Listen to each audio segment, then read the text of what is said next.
नमस्कार, आप देख रहे हैं द क्रेडिबल न्यूज। मैं हूं शालिनी। असम में 9 अप्रैल को होने वाले चुनावों से ठीक पहले द रिपोर्टर्स कलेक्टिव ने असम सरकार और अदानी ग्रुप के बीच हुई एक डील का खुलासा किया है, जो आने वाले समय में जनता की जेब पर भारी पड़ सकती है। दरअसल असम सरकार और अदानी ग्रुप के बीच एक ऐसा समझौता हुआ जिसे इस्तेमाल करो या ना करो, पैसे तो देने ही पड़ेंगे वाली डील कह सकते हैं।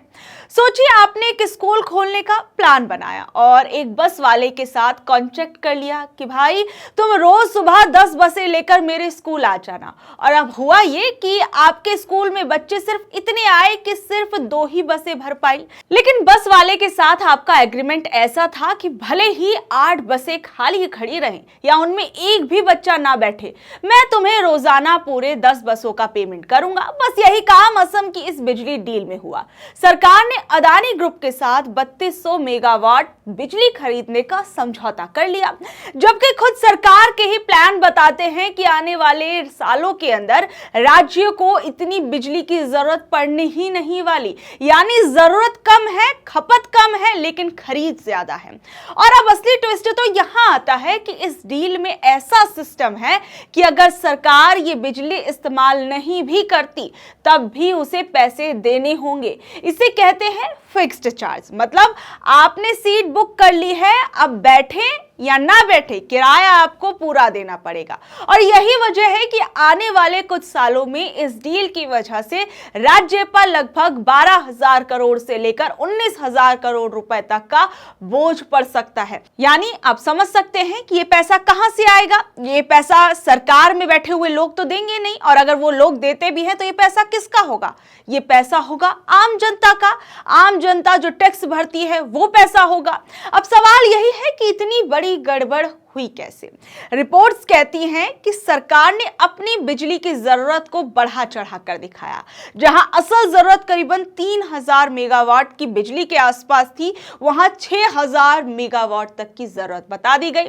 यानी नंबर ही डबल कर दिए गए और इसी बढ़े हुए आंकड़े के आधार पर इस डील को कर लिया गया। टेंडर के दौरान दूसरी कंपनियों ने यह तक कहा कि नियम बदले जाए, उन्हें भी मौका दिया जाए, लेकिन उनकी बात नहीं मानी गई।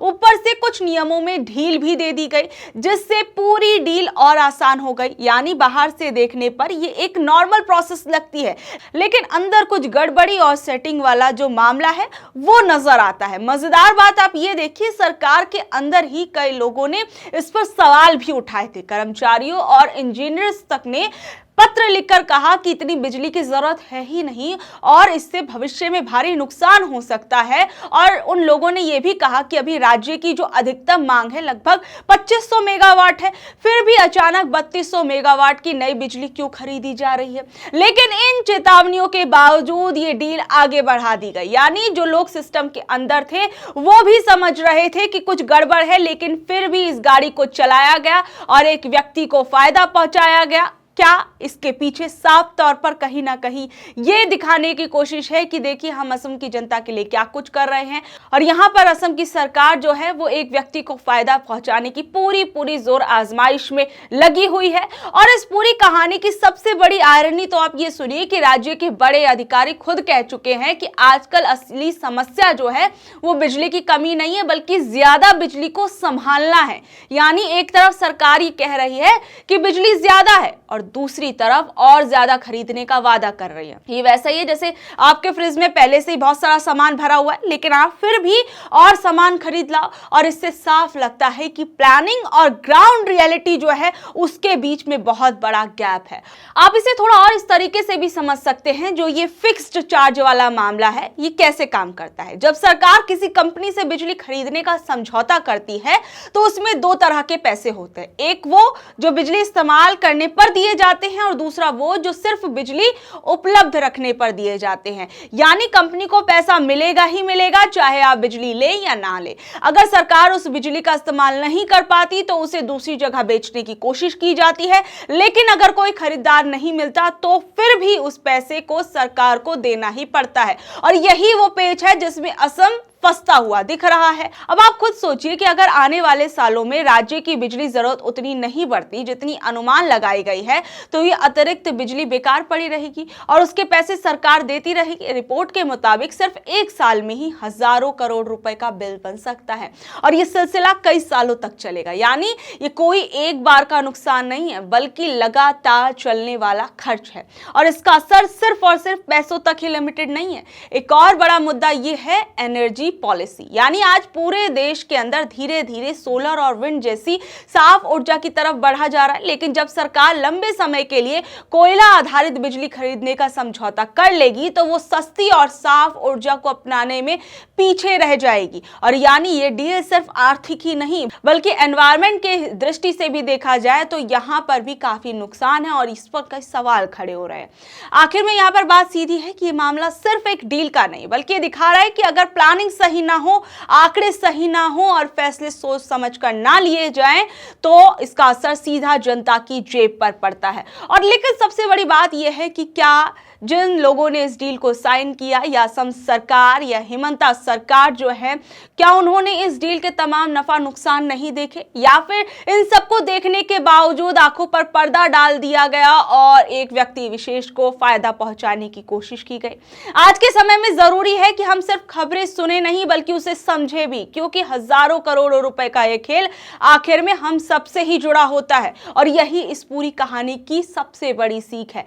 जरूरत से ज्यादा खरीदना हमेशा महंगा पड़ सकता है, चाहे वो घर का सामान हो या पूरे राज्य की बिजली। और अब असम चुनावों से पहले जिस तरीके से कई धड़ल्ले से प्रोजेक्ट्स जो हैं वो अडानी ग्रुप को दिए जा रहे हैं, उस पर भी कई सवाल इस वक्त खड़े हो रहे हैं। वहीं मैं आपको पिछले साल का एक मामला बताती हूँ। ये मामला गुवाहाटी हाई कोर्ट तक पहुंच गया था। दरअसल असम के दीमा हसाओ जिले के अंदर वहां पर एक निजी कंपनी जिसका नाम महाबल सीमेंट था, उसको 3000 बीघा जमीन दे दी गई और इस पर हाईकोर्ट ने अपनी नाराजगी जताई। न्यायमूर्ति संजय कुमार मेधी ने सुनवाई के दौरान हैरानी जताते हुए यह तक कह दिया था कि 3000 बीघा जमीन, क्या आप पूरा जिला ही दे देंगे? जनहित आपके लिए मायने नहीं रखता? क्या आप सारी चीजें प्राइवेट हाथों में दे देंगे? हालांकि इस खबर के वायरल होते ही सोशल मीडिया पर यह दावा किया जाने लगा कि यह जमीन अदानी ग्रुप को दी गई है, जिसका अदानी ग्रुप ने कहा कि यह जमीन हमसे जुड़ी हुई नहीं है। उन्होंने इस खबर का खंडन कर दिया गया था, लेकिन इस जमीन के तार जो हैं वो सीधे तौर पर अदानी ग्रुप से जोड़े जा रहे थे। और वहीं सबसे बड़ी बात आप ये देखिए कि जिस इलाके में ये जमीन दी गई थी वो संविधान की 6ठी अनुसूची के अंतर्गत आता है, जहां आदिवासियों के जमीन अधिकारों की सुरक्षा सर्वोपरि है। स्थानीय ग्रामीणों का कहना है कि वो 1975 से वहां खेती कर रहे हैं, लेकिन अधिकारियों ने उन्हें डरा धमकाकर और जबरन कागजों पर दस्तखत कराकर उनकी जमीन छीन ली।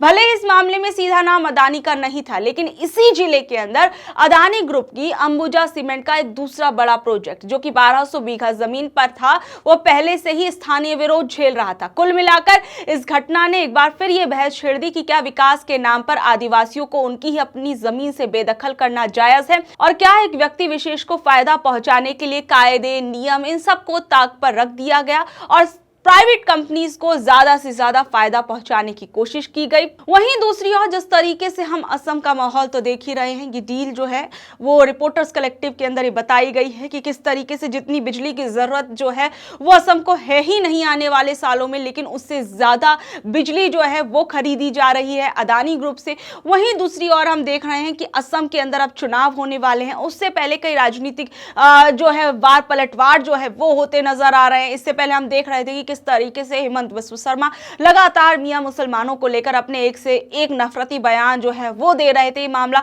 हाई कोर्ट तक पहुंच गया था और उसके बाद अभी हमने देखा था कि किस तरीके से अब चुनावों की तारीखों के ऐलान करने से ठीक पहले जो है असम की सरकार वो अपने राज्य की महिलाओं को 9-9 हजार रुपए देती है। यानी ठीक बिहार वाला पैटर्न जो है वो देखने को यहां पर मिलता है कि किस तरीके से बिहार में चुनावों से पहले महिलाओं के खाते में पैसे डाले गए थे, ठीक उसी तरीके से एक योजना के नाम पर चुनावों से ठीक पहले जो है वो असम की सरकार महिलाओं के खाते में पैसे डाल देती है और इस पर भी कई सवाल उठने लगे।